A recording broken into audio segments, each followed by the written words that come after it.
पुण्यातून एक महत्त्वाची बातमी आहे। डीएस कुलकर्णींच्या कार्यालयात ईडीचे अधिकारी दाखल झालेत। पुण्याच्या जंगली महाराज रस्त्यावरील कार्यालयात ईडीचे अधिकारी दाखल झालेत।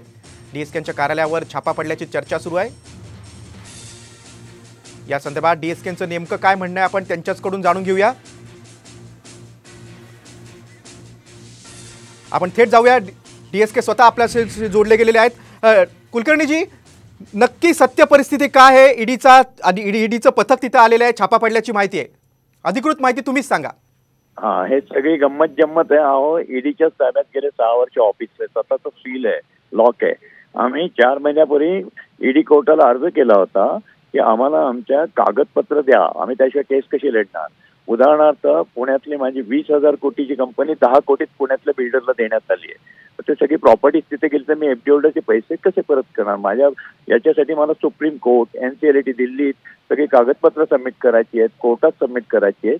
तर माझं घर आणि माझं ऑफिस तुम्ही मला उघडून माझी कागदपत्र घ्यायला परवानगी द्या।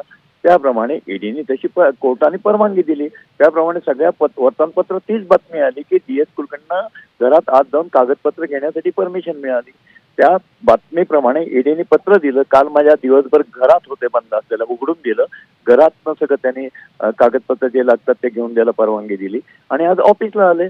आज उलट झालं ना, ते मला घेऊन चालले आणि ते मला म्हणतात घ्या, तुम्हाला कुठली कागदपत्र पाहिजे ते पंचनामा करून ते कागदपत्र देतात। हा छापा कसा होईल? हे त्यांनी स्वतःहून कोर्टाने ऑर्डर दिल्याप्रमाणे मला माझं ऑफिस उघडून दिला आणि त्यातनं माझी मेसेज, माझा मुलगा, माझ्या अकाउंटचे लोक आज पेपर घेत आहेत तिथनं ताब्यात, जे आम्हाला कोर्टात, त्याच्यामुळे मला ठेवीदारांचे पैसे परत देत आहेत। दिल्लीला सुप्रीम कोर्टात, दिल्लीच्या ॲपिलेट ट्रायब्युनल्सला मला तिथे कागदपत्र लागतात। एमपीआयडी कोर्टात, ईडी कोर्टात कागदपत्र द्यायचे। माझे सगळे कागदपत्र ऑफिस आणि घरात आहेत। मग मी लढणार कसे? माझ्या बरोबर थोडेच कागदपत्र आहेत जेलमध्ये असताना। याला सगळ्यांना सील त्यांचं आहे, त्यांचं सील त्यांनी उघडून मला आत नेलं। छापा जर त्यांचं सील आहे, त्यांच्याच ताब्यात छापा त्यांच्या ऑफिसवर ते कसे?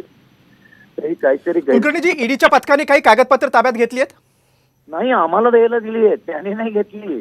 त्यांनी आम्हाला सांगितले घ्या, तुम्हाला काय पाहिजे ते।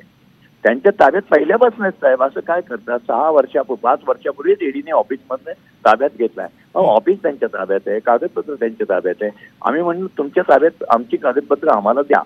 म्हणजे तुम्ही बातमी इतकी विपर्यास्त आणि उलटी होतीये। बरं, पेपरला तुम्ही ते ईडीच्या साहेबांना विचारा ना, एंट्री जनते छापा याला नाही म्हणत। स्वतःच्याच ऑफिसला, स्वतःच्या ताब्यात असलेल्या गोष्टीला कोण छापा घालेल? त्यांनी आम्ही कोर्टाला रिक्वेस्ट केली, मला माझी कागदपत्र द्या, माझे सगळे बुक्स ऑफ अकाउंट्स आहेत, माझे अग्रीमेंट्स आहेत। त्याप्रमाणे कोर्टाने ऑर्डर दिली डीएस कुलकर्णींना त्यांची कागदपत्र घेऊ दे।